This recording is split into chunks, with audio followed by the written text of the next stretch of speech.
his descriptions had the people buying the wrong product. So tons of people were buying great descriptions. They were not buying the product that they thought they were buying. So they're really upset that it's not working because it's not built for that. So some of that just goes to figuring out what you're tracking and why you're tracking it. So you can put we call it the product purchase alignment. We want to make sure that those two things are in line and you have happy customers. Growing a business requires a holistic approach that extends beyond sales and marketing. This approach needs alignment among people, processes, and technologies. So if you're a business owner, operations, or finance leader looking to learn growth strategies from your peers and competitors, you're tuned into the right podcast. Welcome to the WBS Podcast, where scalable growth using business systems is our number one priority. Now, here is your host, Sam Gupta.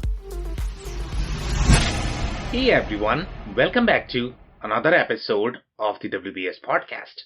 I'm Sam Gupta, your host and principal consultant at digital transformation consulting firm Elevate IQ. Retaining customers is 10x easier than acquiring them, but you will not be able to create the sticky effect with your customers unless you have a solid strategy behind it. Retention requires a loyalty model that makes your customers feel that they are getting preferential treatment for their loyalty. It also requires you to communicate the value of preferential treatment. Unless you communicate, how would they know that you are doing something for them? Without communication, your retention strategies may result in devaluing your products without any tangible advantage. Retention also requires you to have better experience and barriers that help them stick to your brand. Every brand has a different retention strategy. But what are the best practices when it comes to retaining your customers?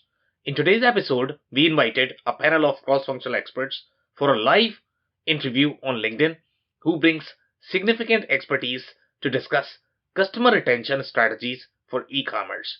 We covered many grounds in this episode, including the steps and processes for customer retention and why tracking invisible churn is important. Finally, we also discussed how to measure customer retention and why it is important to right-size the customer for product purchase alignment. With that, let's get to the conversation. Hello, everyone. Welcome to today's show. So we are going to start with everybody's intro, and after that, we are going to jump right into the topic. Chris, can I ask you to introduce yourself if you don't mind? Yes, thank you, Sam. I am Chris Harrington, the president and COO at Gen Alpha Technologies. We equip equipment manufacturers with the tools and services they need to sell online. So really wonderful to be here, looking to share some experience, not just with current clients, but even in my former life in my manufacturing days. So thanks, Sam. It's going to be so exciting. Thank you so much for being here, Chris. Ben, can I ask you to introduce yourself next? Absolutely. Thanks, Sam. My name is Ben Searcy. I am one of the co-founders of Gobi, and we are a mass customer mobilization platform. So what we do is help you get more benefit out of your customers by providing them more benefit back. So this conversation today is right up my alley. Okay, amazing. Thank you so much for being here, Ben. Damon, can I ask you to introduce yourself next? Thanks, Sam. Damon Pastolka, Exit Your Way. What we're doing is helping manufacturing and e-commerce businesses grow the value of their businesses so the owners can exit when they want. Okay, amazing. Thank you so much for being here, Damon. Kira, I'm actually going to ask you to introduce yourself. Yeah, thank you, Sam. So I'm Kira. We do business process automation for manufacturers and not only via Zoho tools and Microsoft Dynamics tools. Okay, amazing. Thank you so much for being here, Kira. And now we are going to dig into the topic. So obviously for today, we are going to be talking about customer retention. And customer retention is always exciting because you don't have to work as hard as you have to when you are acquiring new customers. But still, it's not an easy process. You still require a lot of thought process in terms of, how to retain those customers. So Chris, I am actually going to start with the sort of the process and the steps involved in retaining customers. If you have any specific stories that you might be able to share, that will provide some context, but share your perspective on process and steps of customer retention. Sure, Sam. I think I'm definitely going to address from the B2B side of things because that's where I have the greatest experience, and maybe some will address the B2C side. But, when I think about B2B companies, they are really visiting your website because they have to. It's their job. So I think sometimes the best way to think about customer retention is to think about how you can provide the least path of resistance to help companies do their job. They are really going to your website during working hours from 8 to 5 to leverage the solutions you have to really buy from you because they have a problem to solve at work. And I think as we think about all of the ways in which we remove roadblocks and create that path of least resistance, we should really think about 3 different strategies. We need to be easy to do business with, right? You've got to give customers confidence that they're getting the right thing, and all the information that you have available is accurate. So again, easy to use, give the buyer confidence, and make sure that there's accuracy with your information. I would say that those are 3 priorities. They're not the only priorities, but definitely those 3. Now, if I were going to jump into, some stories as I think about current customer engagements and their customers, and I also think about my past life, one of the things that was really important to customers was keeping their equipment operating. Equipment uptime is really critical. So if we think about the end user or the customer's priority, they need to keep that equipment productive. So as a business, to keep that customer retention, you have to keep finding ways to make sure that you're helping them keep their equipment productive. And the best way to do that is to have the best customer service practices, helping them find information quickly. I would say don't devalue the differentiator that e-commerce can provide in providing a great customer experience, and even providing tools like chat so that you can be engaging with a client while they're on your website and they might need some information. So really speed and transparency in data to very quickly get them to their end goal so that they can get the products that they need to keep the equipment running is one example of a customer retention strategy that I know my clients have worked on. I also know that a second one that's really important is total cost of ownership. Okay, so every customer wants the lowest total cost of ownership.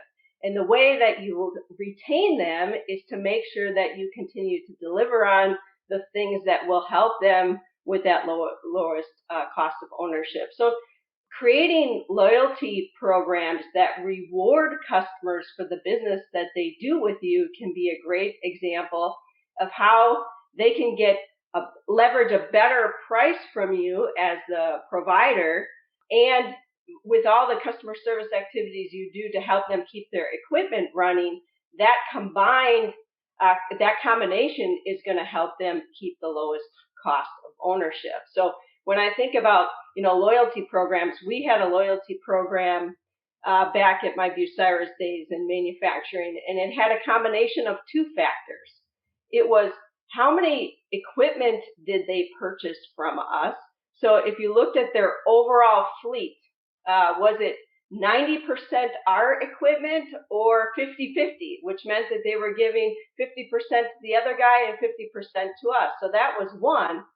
And then in the fleet that they owned of ours, how much business were they doing with us on our estimated market potential on that equipment? So in the aftermarket parts and service, were they giving us 75% of that pie, or were they giving us 25% and using jobbers or going to other resources to get? And the combination of their loyalty to us determined the level of discount we gave to them. And that level of discount factored into that total cost of ownership calculation. So these are ways that we were very transparent with our customers to help them understand how they achieved their loyalty pricing so that they would understand and know how they could move in a direction. But that transparency helped in the retainment of that customer for the long term. And it encouraged them to do the right things that we wanted them to do to be a loyal customer long into the future. So I hope that's a good description of, kind of the way that I think about customer retention and some of the priorities, and then some things that we've implemented in the past and that I've seen our customers implement as well, all on the B2B side really. Yeah, I love the way you keep emphasizing on the least path of resistance. And I think that is really key for e-commerce. The point that I really appreciated in your conversation, especially when you are talking about these expensive equipments, you really need to deliver on your TCO. So I am actually going to have a follow-up question for you. When Sure. you are working on these expensive equipments, sometimes it could be very tricky when you have to balance the expectation in the long term versus what you have to sell today. We all know how sales works, especially for the expensive things when we are trying to sell. So obviously, our goal is going to be when we are trying to sell is to get foot in the door. That we all do. I don't know if anybody's going to deny that. So let's say if you are trying to get foot in the door, and after that you have to deliver on your promises, and then you have the reality check that, what, these things really cost money. So in your experience, how do you balance both of these in terms of, getting foot in the door, but at the same time managing the expectation over the long term to make sure that they really understand that this is going to be slightly more expensive than you initially expected? Yeah, I think you have to be really tied into their organization because you have to be able to pull in the performance of their equipment, their machinery, or whatever it is, because that's a factor to the equation. Price is just one factor. When they chose your equipment, they were choosing your equipment, that expensive machinery that was it's a capital asset that they went through a lot of due diligence to make sure they were going to select the right solution. And a lot of the solution is about the performance they're going to get from that solution and their belief in you as the manufacturer to deliver on the promises of the aftermarket service and support. So it's a combination of, was their machinery available for the period of time that you said, and was it able to meet their production requirements? And once you have that factor in, that's how you can sell that TCO. If you're just justifying the cost aspect, it will be challenging, and you will suffer, especially if you're a premium provider of products. And most of us would hope that we are on that end of things, right? So you really have to be tied in. You have to have a good relationship. And you got to understand how your machinery is performing on that within their operation. Okay, amazing. Thank you so much, Chris. So, Ben, I'm actually going to move to you. So I'm pretty sure you are going to have some B2C insight here, and you are going to be talking about how different challenges are there in terms of B2C, especially if you are going to describe the process and the steps as they relate to customer retention. Yeah, absolutely. And you're right. Funnily enough, it's not that different in the B2B and the B2C space. I mean, probably 95% of it crosses over. I mean, it ultimately ends up, do you have happy customers? And, how you go about that may be slightly differently. The way I'd like to start actually is, and this may or may not be completely obvious to everybody on the panel, but the first and most important thing is understand your data. What is your retention rate as is? What is your churn rate? What are your metrics? Because without having that to start with, and I'm more looking at it from a fix and an optimization standpoint, you don't know what to fix or what to optimize. But at a broader level, there's a couple of things that I think are important to note, and then I'll pop into a couple of stories. This came out from the Chamber of Commerce a few years ago, but most businesses have about 25% invisible churn, meaning someone came to your website, someone came to your business, whatever it was, they bought something once and never returned. They call it invisible because you didn't really earn that customer. You don't know who that customer is. They just kind of showed up, they bought, and they left. A coffee shop does that. A lot of e-com sites do that. But what they also found is by reducing that invisible churn by 5%, meaning taking it from 25% down to 20%, you can increase the profitability of your company or your business by 95%. And the reason for that, as we all know, is loyal customers tend to buy more. I think in last week's panel, someone commented on the 80-20 rule. 80% of your business comes from 20% of your customers. So if you can increase that 20% of your customers, you're going to have a much more profitable business. In terms of how to go about doing it, I mean, there's hundreds of different ways. Loyalty programs are great. Customer feedback loop, I think, is critical. One of the stories, I was involved in a project a couple years back, and one of the things that we tried to do is get businesses to immediately on checkout, this is in e-com and in person, have someone provide feedback on their experience. Because I'm going to go for an overly simplistic example, but it was close enough to real that you'll get the point here. But the general idea is you come into a taco shop and have an experience. If I can ping you right away and say, how was your experience? And it was a good experience, that's great. And I can use that to ask for a referral later on. I can do anything. But if it's a bad experience, I have an immediate ability to address that problem. Oh, Ben was in the background. He was smoking a cigar and cigar ash got in my tacos. I didn't like it. Great. Now the business owner can jump in and fix that problem and then say, come back and have a better experience the second time. Not only have you, I mean, once a person has come to your business, especially in the e-com side or in the small business side of things, once they've come twice, they're much more likely to continue on as a loyal customer moving forward. And if you have addressed a negative experience, not only have you shown them that they matter to you, but you've also prevented a 1-star review or whatever it was going to be. And you've also solved the problem that don't hire Ben. He smokes too many cigars and gets it in the food all the time. So I do think customer feedback loops are good. You guys both mentioned setting expectations, which is great, so I won't jump into that. Again, there's 1,000 different ways of going about it, but one I've experienced before is, and I'm sure we all have, a little bit of surprise and delight.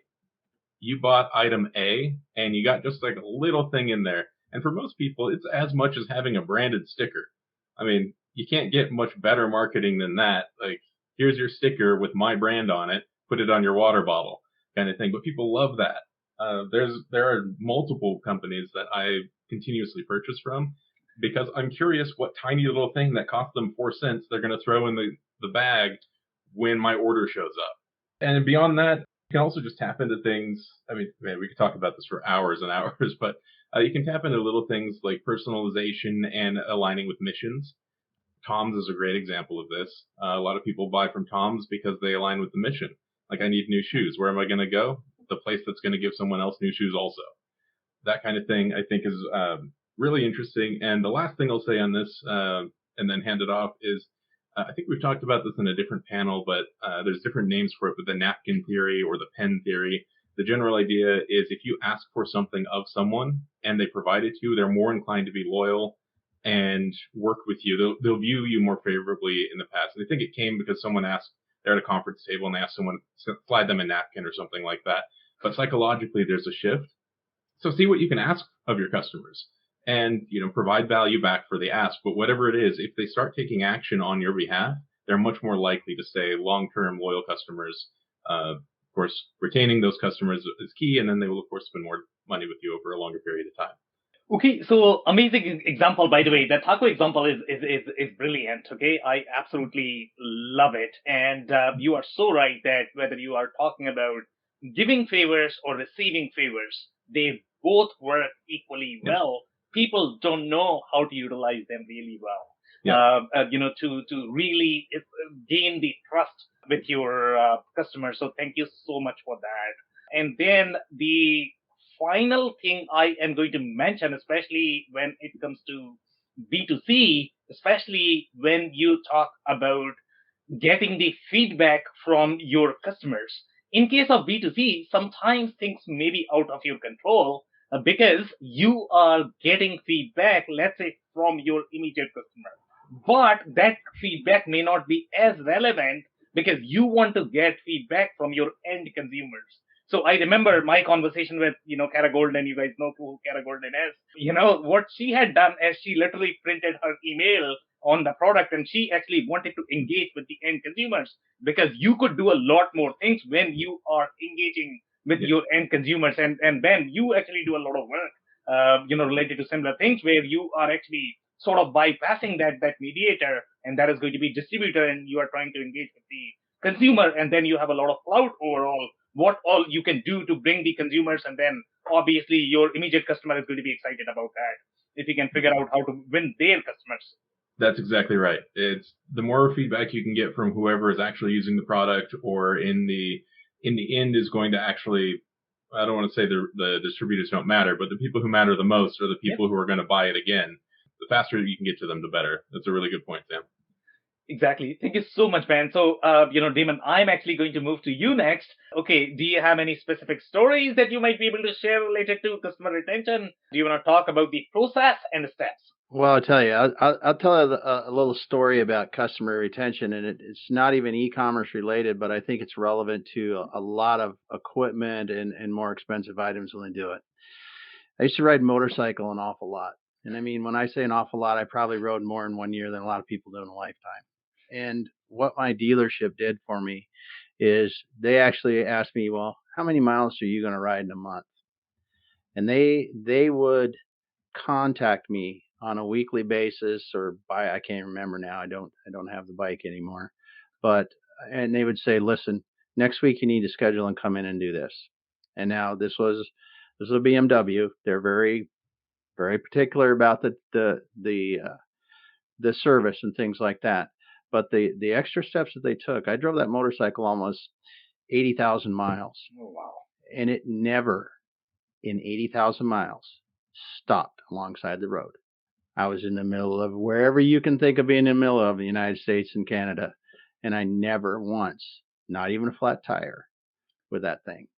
Now, do you think I will ever buy a different motorcycle again from a different place?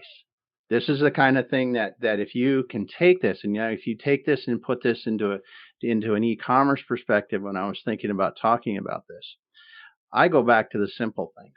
And Chris has talked about this before. If you want to keep, in a B2B situation especially, you want to keep that customer and they've got critical equipment, have inventory. Yep. Very first thing. Yep. Have some inventory. The second thing is, and someone said it already earlier, have a chat function. And if that chat function doesn't work, or it's not getting the job done, have a button to push and they can talk to somebody. I mean, these are the kind of things that you have to make it easy and convenient.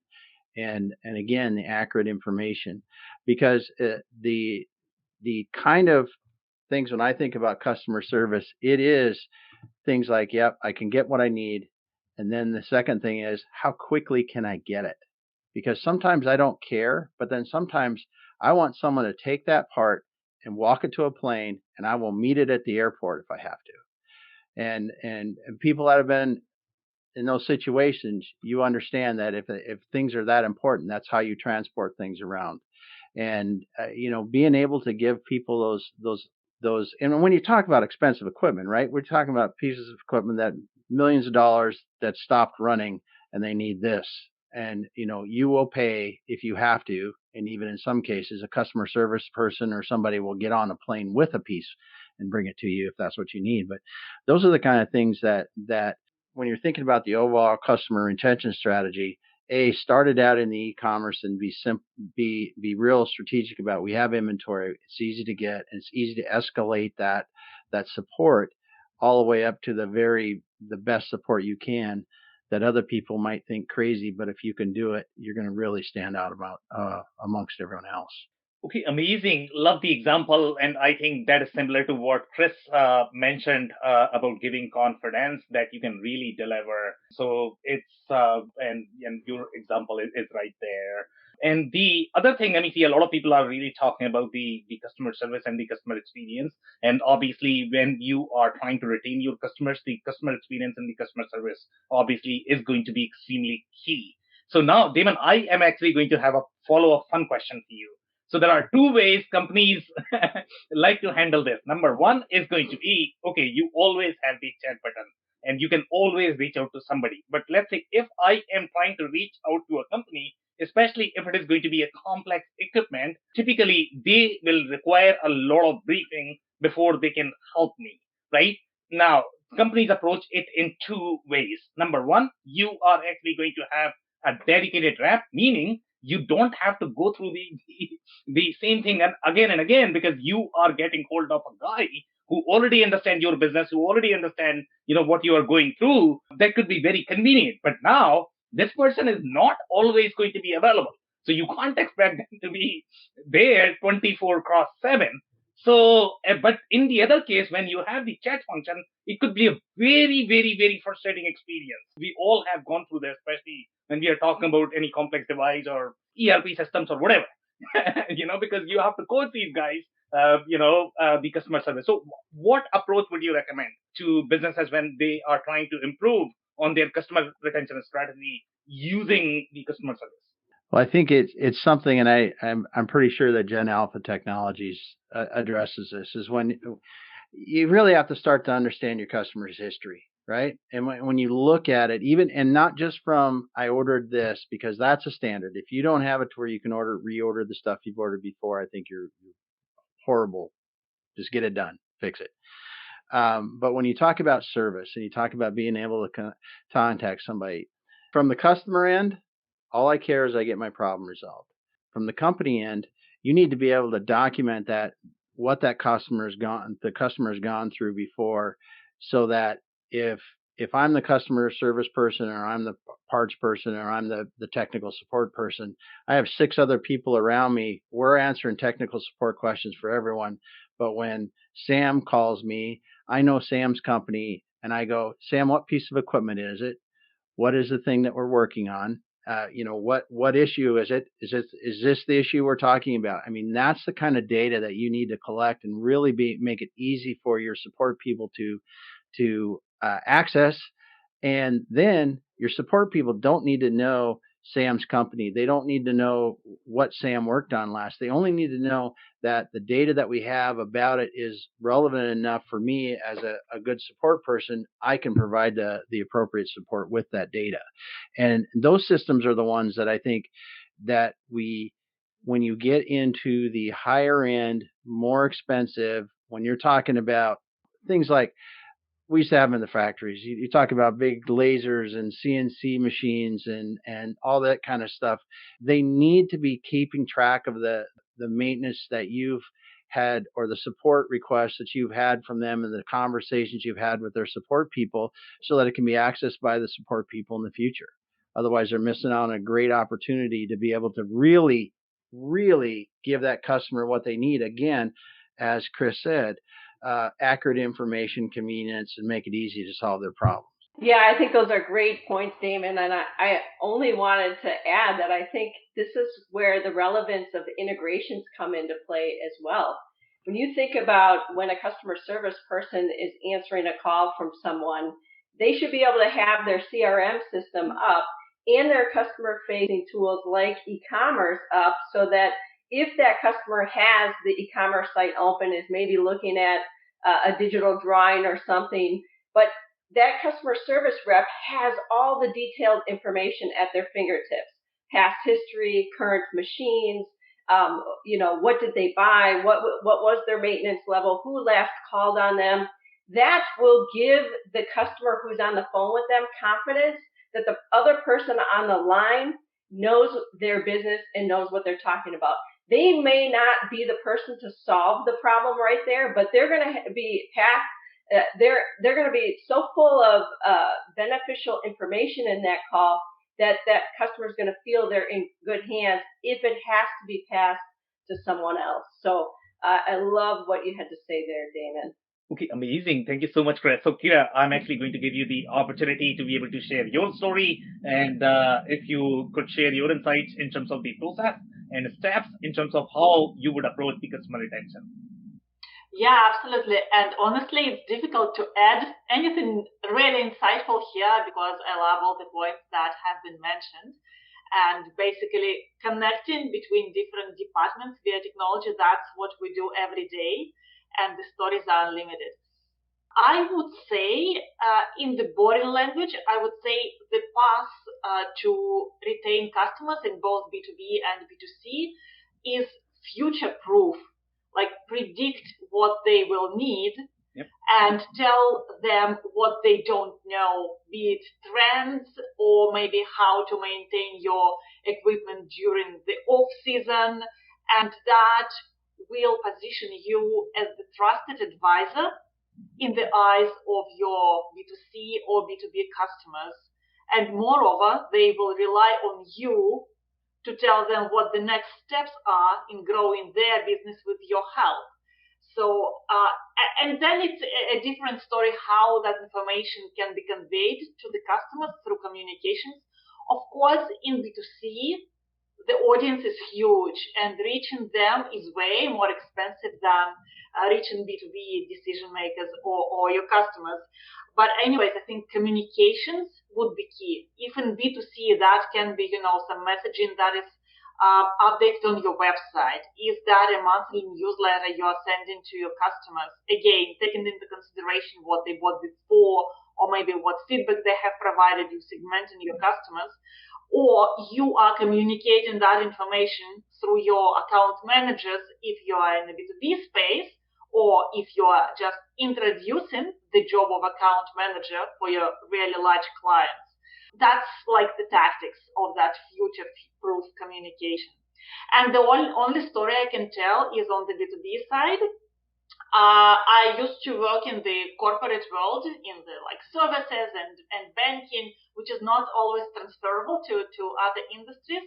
But when I saw that one of my manufacturing customers actually started doing QBRs, quarterly business reviews, with his biggest distributors and dealers, that just took the business to a different level because an account manager was actually preparing for those meetings.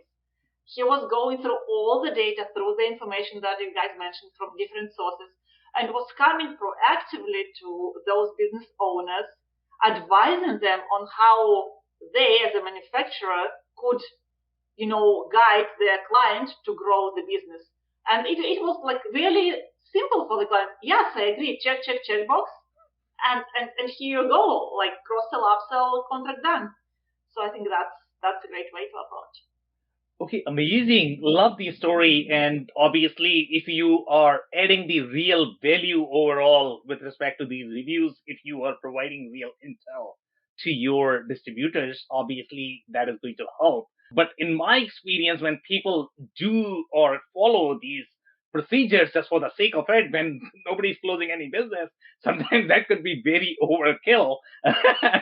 So obviously, they need to be mindful in terms of that, you are really providing real intelligence, market intelligence. For example, let's say if you provide to your distributor that, hey, you know what, you need to go to, I don't know, man, maybe electrical vehicles or maybe, in the aerospace industry. That's where the business is happening. Distributors are going to be really excited about it if they are actually able to close some deals. And your point about the B2B versus B2C, in case of B2C, obviously the mass is going to be too much. You have to attack a lot more, but you have different challenges in case of your B2B because you need to go deeper in terms of your intel. So when you are trying to help your customers, you need to understand, okay, which part is wearing out so that I can send my alert to the customer. And if you don't have the specific part, if you are actually sending the wrong alert, that could actually fire back.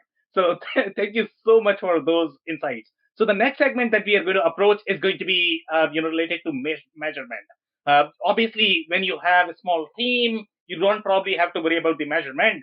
But unless you measure the customer retention, it could be very hard to enforce the strategies that are really going to work as far as the customer retention goes. So, Chris, I'm actually going to come to you. What have you seen in terms of creating sort of the framework that allows you to measure the customer retention. The customers are really being retained, and you are not doing quarterly review just for the sake of it. Yeah, and I do think Ben mentioned this one already, but I'll just piggyback to add a little bit more from my perspective. But I think customer retention rates is the most obvious one, right? So if you had 100 customers on January 1 and you have 120 at December 31st, and 30 of those are new customers, that means you retain 90. So you've got a 90% customer retention rate, right? So just the quick calculation. That's an obvious, maybe important one that anybody out there should be measuring. The other one that I wrote down that I think is really important is to look at the number of revived customers. Okay. So, if you have customers who didn't do business with you in the last 12 months, but now they have done business with you, and maybe they've even repeated that business, that's a customer that you've revived.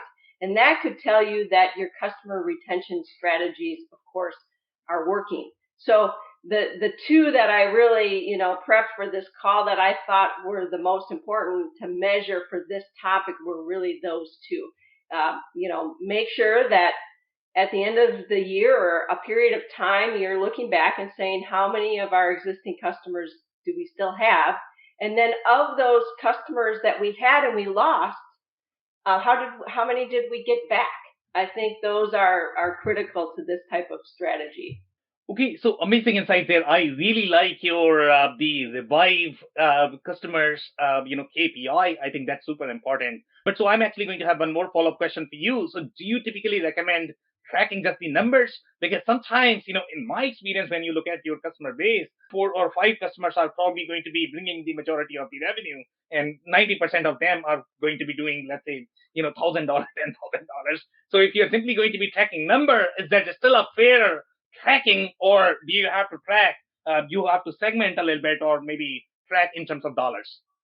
Yeah, I think that's a great point, Sam. I do think you should be segmenting, and obviously the 80-20 rule would apply here. You have every business typically has identified the most important customers to your future. You certainly want to retain them. I'm of the belief that not all customers should be treated equally. There are customers that cost you more time, cost you more money. Maybe you don't want those customers anymore. So yeah, there could be a true weeding off, and maybe you're looking at not even, how much more profit are you making from that customer that you didn't care if you retained or not. That is, I might increase pricing for difficult customers, and if they decide to stay with me, great. Now I've made more profit out of the challenges that I have to overcome to do business with them. So it is a great point. I think that you have to look at more than just the number of customers, but you should be setting a priority to your different customer levels. Okay, amazing. Thank you so much, Chris, for that. So I am actually going to change the order a bit, because last time Kira did not get much chance to talk. And I know that, you don't want to go last. So this time, Kira, I'm actually going to give you an opportunity to be able to talk about the measurement. What KPIs do you think are really going to be relevant when it comes to tracking the customer retention across your customer base? And what do you think? How would you create a framework for customer retention? Yeah, sure, and thank you for that, because I already prepared the speech. I don't have anything to add. Yeah, basically, I think that we can divide the KPIs into 2 parts, quantitative and qualitative. Okay. So quantitative is what Chris started to talk about. I love those 2 KPIs. And I think measuring customer churn is important, but measuring that in the sense of what that customer profile looks like. I've had the case where the company acquired a lot of customers, spent a lot of money on marketing, and those were B2B, specific size of the companies. But when they looked at the churn, the same profile was actually churning out. So that's where they realized, so they're probably selling to the wrong audience, and they ended up to selling their products to larger customers for more money, more volume. So when you are measuring customer churn, look at the acquisition as well and how that balances out. But I would actually love to point the attention to the qualitative side, because that actually would compensate your marketing spend or reduce your marketing spend. Because of course you need to have amazing service and do that future-proof communication and whatnot, everything that your customers are happy. But then when you will ask for feedback, you will realize that yes, not all customers are equal, and you would be able to pull more feedback and public feedback to actually make the customers market for you. This is called customer advocacy, that can reflect in Google reviews, in reviews on your website, on maybe video interviews, whatever, do-it-yourself video done by your customers, so you don't need to spend your money to do those videos and market them. That's becoming viral. And of course, in the end of the day, you can spin your retention or loyalty program and ask your customers, your happy customers, to refer additional new customers, their friends, family, whatever your business does, to you. That costs $0, just your attention and your attitude to your customers. So I think qualitative measurement is often missed out, but it's worth looking at, and maybe even, going to a marketing company or hiring an intern or asking someone from the company to pay attention to that qualitative aspect, collecting feedback, reworking that in, publicly available materials might pay off big time. Okay, so love the way you opened up this answer in terms of dividing this in quantitative and qualitative. And I have seen sometimes the KPIs would not make any sense, and people are tracking just for no reason, and they just don't mean anything. So obviously the qualitative is important, and I don't know. I mean, see, you did mention a couple of things, a couple of strategies overall from the qualitative perspective. But have you seen any specific sort of KPIs? Because even in case of qualitative, if somebody is watching, they need to hit some sort of metric to be able to find out, what's working, what's not. So what have you seen in your experience, how to implement the qualitative strategies? Oh yeah, simple. If you're looking at Google reviews, just the numbers and the stars and the quality of those reviews, just compare that to the competition, and you can do the whole campaign based on that. And then, of course, this referral rate. So if you can even test that, everything needs to be tested. If you, for example, decide to test out the referral campaign, just apply like the discount code. You see that, online Amazons and of the world are doing that all the time. Just try to do the same. Just apply, something that will help you measure it afterwards. Yeah, could not agree more. I think reviews could be powerful, and that could be one of the ways of engaging with your customers. And I think Ben and Chris, you guys mentioned that, you have to engage with your customers. And if you're not really engaging on reviews, respond to them, even if they are being super negative. If you respond, then, you are going to be trusted far more, that at least they are willing to admit and accept whatever happened, and they are willing to resolve. Obviously, if you are going to have product problems, they are always going to be there. And let's say if you have serious deficiencies in your problem, but you can at least communicate. So thank you so much, Kira, for that. So Damon, I'm actually going to come to you now, in terms of the measurement framework that you have seen in sort of creating the quality control across all of your reps. Let's say if you have a big customer retention organization. Well, they've really been discussed. I mean, if you're looking at the biggest thing to start with is understand the churn, or not using the right words that Chris talked about, because it really is. I have 100 customers today. I had 100 customers last year, and I've added whatever new. I mean, that is the ultimate, and understanding where your revenue came from out of those customers too. Obviously, did you grow? Did you not grow? Because I look at the other thing, that when I'm looking at return customers, and I really understand, am I increasing my sales with those return customers. That's one of the things that we've looked at a lot is how do I just keep increasing that long-term customer value that you get. So that would be the only one I would really add.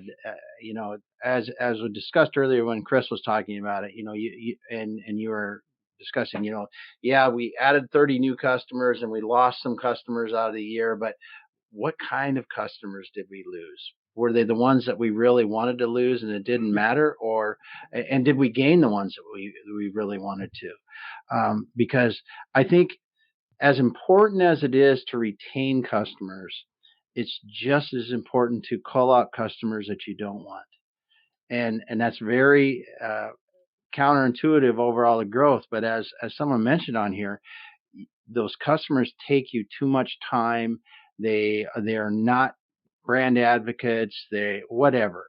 There's a lot of reasons why you want to get them out, but getting them out allows you to make more money in the current, I believe, too, and the long run. So the qualitative that were discussed, those are some things I think are very important. Yeah, could not agree more. And I especially like your example about the churn, because when you look at, churn in the pure terms, sometimes you might feel that, that's not good because I'm losing. But I mean, the customers that are going to be really negative, that are really going to jeopardize your brand, you probably really don't want them. Even if you just look at the potential, right? Because if I dropped 30 customers and I knew their potential wasn't going anywhere, and I added 30 customers, and I said, but they're starting here, but they got double the potential in the future. I mean, that's invaluable to know how the ones that are moving out and the ones that are moving in. Could not agree more. I think, you need to have much deeper understanding of your KPIs. KPIs are great overall in providing some sort of dashboard that, you know sort of where are the red flag areas, where are the, green flag areas, but you have to be able to dig into them and figure out what's going on, whether your KPIs are the real KPIs that you really want to track or not. So thank you so much, Damon, for that. So Ben, I'm actually going to come to you in terms of the measurement of the framework that you have seen in case of, B2B and B2C. Well, as always, this panel is just chock full of people who really know what they're doing. So I don't have tons to actually add to what's going on, other than knowing. I think it's important to not only know what you're measuring, but why you're measuring. I think everyone's alluding to this, so we can figure out what is the point. Sometimes it is exactly like Damon just described. The potential in the upside. I only have the capability of having 100 customers. I cannot do 101. Yep. So I need to optimize the customers that I've got. That is important. Sometimes we're talking about reviews. Here was talking about reviews. A study came out not too long ago that basically said for any 0.1 star under 4, meaning 3.9, 3.8, every step is 11 to 13% less likely someone is going to do business with you. So it becomes extraordinarily important to go from 3.8 to 3.9 to 4.0. So knowing what you're doing, knowing why you're tracking what you're tracking is as important as just tracking it. Because that also gives you the solution in a lot of cases. Is it more customer advocacy that I need?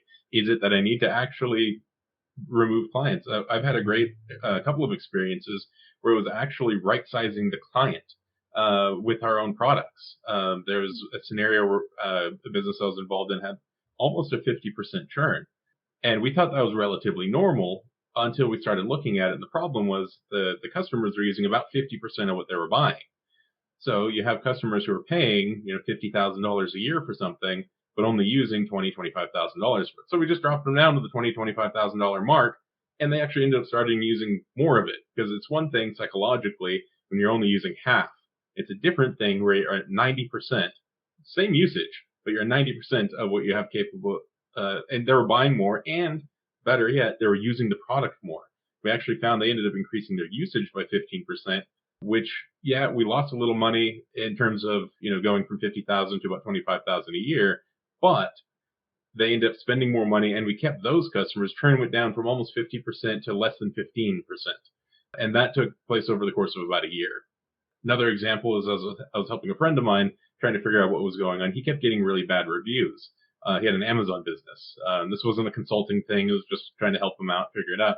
Turns out his descriptions had the people buying the wrong product. So tons of people were buying great descriptions. They were not buying the product that they thought they were buying. So they're really upset that it's not working because it's not built for that. So some of that just goes to figuring out what you're tracking and why you're tracking it. So you can put we call it the product purchase alignment. We want to make sure that those two things are in line and you have happy customers.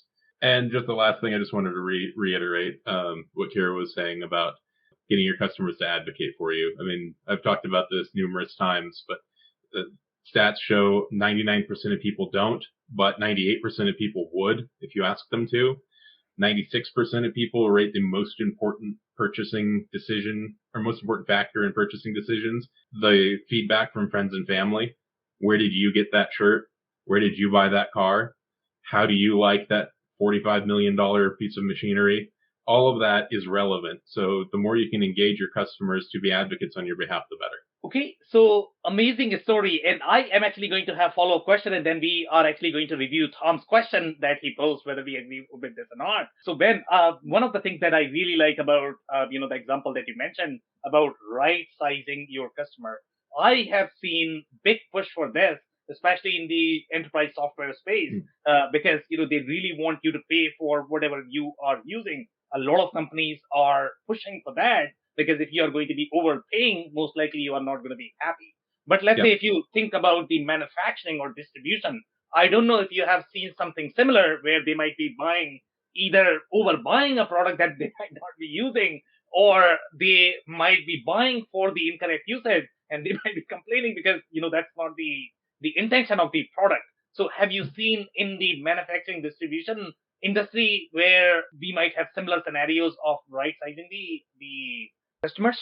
Yeah, I think my co-panelists are probably better at answering this than I am because of their experience, but I have seen this actually in one instance where, and this comes down to the salesperson actually doing what they're supposed to be doing and figuring out what the customer needs based on where they are now and what their future plans are. What ended up happening is one of my clients, several years ago when I was consulting, they bought enough for their expected growth rate. The problem was they didn't have a plan to hit that. They had just been naturally, they started a company. Year one, they did this amount. Year two, they're 25% higher. Year three, they're 25% higher. They're like, well, we can get a great deal. Let's buy enough for a 4-year plan. The problem is they had more or less hit the market cap right there. And the reason for that was the salesperson just said, they want 3 of them. I will sell it to them. And they were actually quite unhappy with that because it was a series of deliveries. They didn't need them all 3 at once. So it was, they get one now, and 6 months later they get the next one. 6 months later they get the third one. They tried to cancel the third one, and they had a little bit of pushback. And my client at the time was quite unhappy with the way that went. And I get it. The business has sold a thing. There is a contract and all that. But just by making sure, the salesperson making sure that they were buying what they needed as opposed to what they thought they needed, could have saved a whole lot of headache and a lawsuit and a couple of other things that went on. So that's my one story in that regard. Okay, amazing. So I'm actually going to open up the panel. If anybody has any follow-up comment in terms of the manufacturing and distribution, if you have seen the push for right-sizing the product and being slightly more ethical, which is my preference always. I mean, you should be really ethical to your customers, even if you are getting a lot of dollars. That will fire back. You have to be super ethical. So have you guys seen the similar push? Have you guys seen similar scenario when you are selling, let's say, the manufactured goods, and sometimes they might be overbuying it. They just don't realize it. Kira, Damon? Yeah, I can address that from my own perspective. We basically sell software, and we deal with a couple of systems. And I even have the slide that I show every time I speak. So there is software for corporate level companies, and there is software for small and medium businesses. Corporate has very sophisticated features, and it costs a lot. SMB software has less features, and it costs less. So many times we had frustrated clients who bought the wrong type of the software, and then they just don't have the time, the resources, the knowledge, or the money to pay those expensive vendors who implement that software, and they are just stuck. They bought something, they cannot use that at all. So this is an example from my world, but this is probably the same story across the world. Yeah, I agree. So I think the Ben has similar example because I think he was, mentioning in the software world, this is definitely happening. But I don't know, Chris, have you seen in the equipment space, or Damon, have you seen in the manufacturing or distribution space by any chance? Yeah, I mean, I think your point about being ethical is really important. Transparency in your in whatever product is meeting the requirements that are being asked, right? So it's no different than selecting a software vendor and you have a list of requirements and yes, I have these out of the box and no, I'll have to develop these. Or you want to purchase an expensive, complex piece of equipment and you expect it to do these things, and with these specifications, we can handle this payload at this efficiency level, and you have to be transparent about that. That's how you keep your customers. It goes back to your earlier point, Sam, of building trust. Yep. If you lose trust immediately because you've tried to get a bigger sale, really you're going to struggle to retain that customer in the long term. So those are the points I would add. Yeah, and that's the same from my experience too. Is when we were selling custom products, whether we were the OEM or we were helping designers design products, it was always about that the trust and saying, well, you know, for your application, you really don't need this.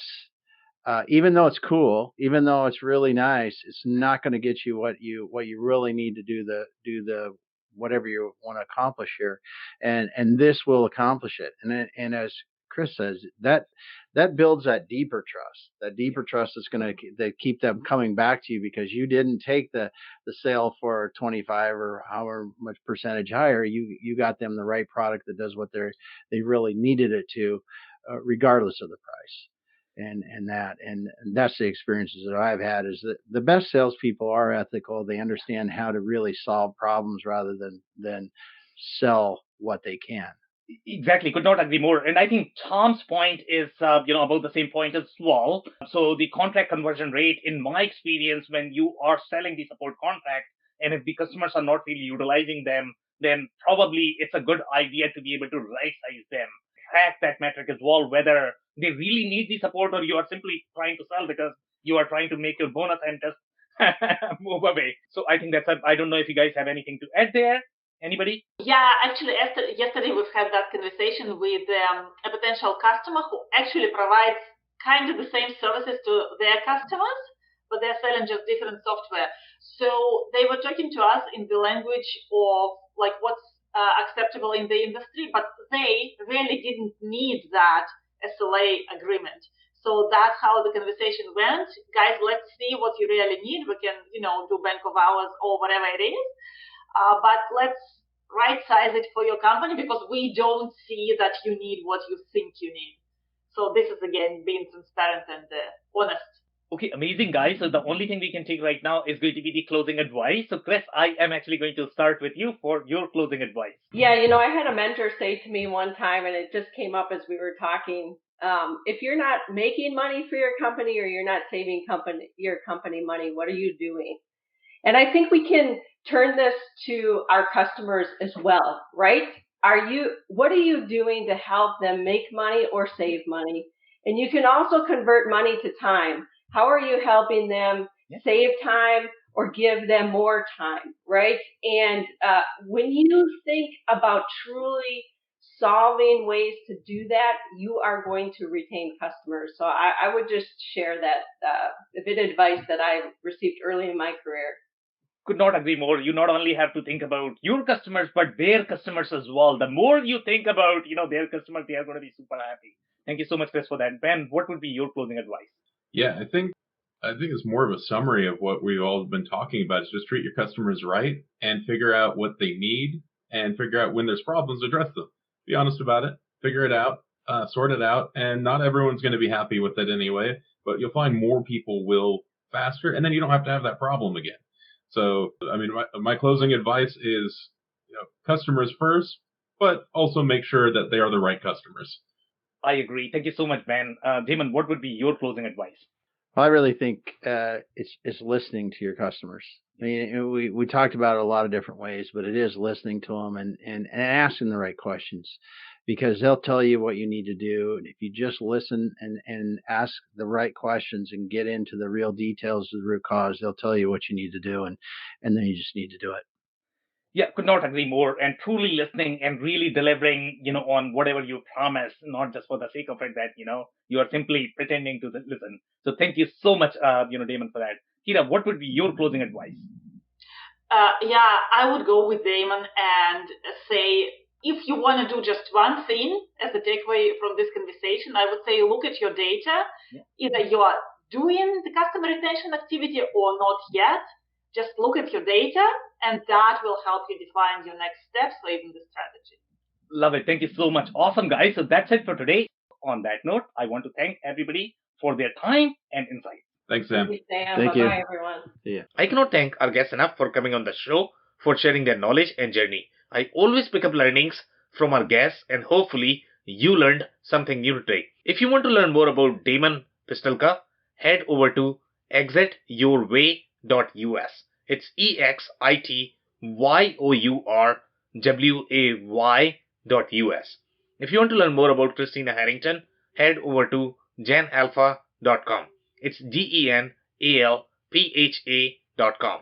If you want to learn more about Kira Chernikovsky, head over to customerization.ca. It's customerization.ca.